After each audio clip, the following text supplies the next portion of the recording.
Le silence de l'île mystérieuse au cœur de l'Atlantique, loin des itinéraires maritimes habituels, se trouvait une île mystérieuse appelée l'île des Murmures. Les marins évitaient cet endroit, car il était réputé pour son silence étrange et inquiétant. Selon les légendes, quiconque posait le pied sur l'île se retrouvait enveloppé dans un silence profond et insondable. Léonard, un jeune explorateur curieux et audacieux, décida de percer les mystères de cette île. Il avait entendu des récits fascinants sur le silence qui régnait là-bas et était déterminé à comprendre ce phénomène étrange. En préparant son expédition, il vérifia minutieusement ses provisions, son matériel de navigation et ses outils d'exploration. Le jour de son départ, le ciel était clair, et l'air était doux, comme s'il savait que Léonard allait découvrir quelque chose d'important. Le voyage vers l'île des Murmures se déroula sans incident.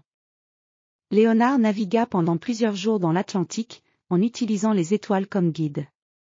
Finalement, l'île apparut à l'horizon, émergeant lentement des brumes matinales. En approchant, il remarqua que l'île était couverte d'une dense forêt de pins noirs, et une étrange brume se dégageait de la canopée, créant une atmosphère presque surnaturelle. Léonard accosta avec précaution, les vagues caressant doucement le sable. Dès qu'il posa le pied sur le rivage, un profond silence l'enveloppa. Les oiseaux ne chantaient pas, les vagues ne faisaient aucun bruit, et même le vent semblait s'être arrêté. Léonard se dirigea vers l'intérieur de l'île, ses pas étouffés par la mousse épaisse qui recouvrait le sol. La forêt semblait infinie, avec des arbres qui se dressaient comme des géants silencieux. Après avoir marché pendant un certain temps, il arriva devant une vieille maison en pierre, cachée parmi les arbres. La maison était couverte de lierre et semblait abandonnée depuis des années. Léonard décida d'entrer pour explorer. La porte en bois grinça légèrement en s'ouvrant, mais aucun son ne sortit. À l'intérieur, la poussière recouvrait tout, et les rayons du soleil filtraient à travers des fenêtres cassées, projetant des ombres étranges sur les murs. En explorant les différentes pièces, Léonard découvrit des objets anciens, comme des meubles en bois sculptés et des livres reliés en cuir. Les livres étaient ouverts à des pages jaunies, mais il était impossible de lire les mots en raison du silence enveloppant. Chaque objet semblait figé dans le temps, comme si l'île était en dehors du monde ordinaire. Soudain, Léonard entendit un léger chuchotement, presque imperceptible, venant d'une pièce au fond de la maison. Il se dirigea vers le bruit et découvrit une petite pièce avec une cheminée en pierre.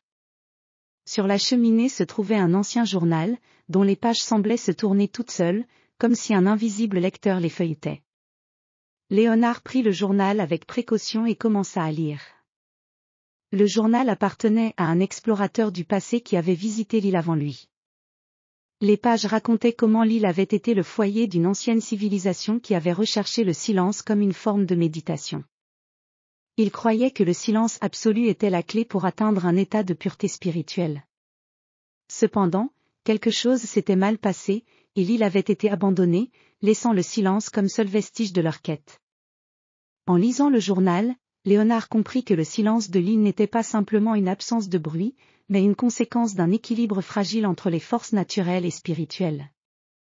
Le silence était un reflet du monde intérieur des anciens habitants, et l'île elle-même était un sanctuaire préservé de toute perturbation extérieure. Après avoir passé une journée à explorer et à réfléchir sur les découvertes, Léonard décida qu'il était temps de partir. Le silence avait eu un effet profond sur lui, et il sentait qu'il devait retourner au monde extérieur pour partager ses découvertes. En quittant l'île, il ressentit un léger regret de laisser derrière lui ce lieu de tranquillité, mais il savait que les secrets de l'île des Murmures seraient maintenant une partie importante de son propre voyage intérieur. Léonard navigua de nouveau vers le continent, le silence de l'île résonnant dans son esprit comme un doux souvenir. Il était revenu avec une compréhension plus profonde de la nature du silence et de la paix intérieure, et il savait que cette expérience unique enrichirait le reste de sa vie. Le silence de l'île mystérieuse reste une histoire captivante sur l'importance du silence et de la paix intérieure, tout en offrant une exploration détaillée et riche de l'île mystérieuse et de ses secrets antiques.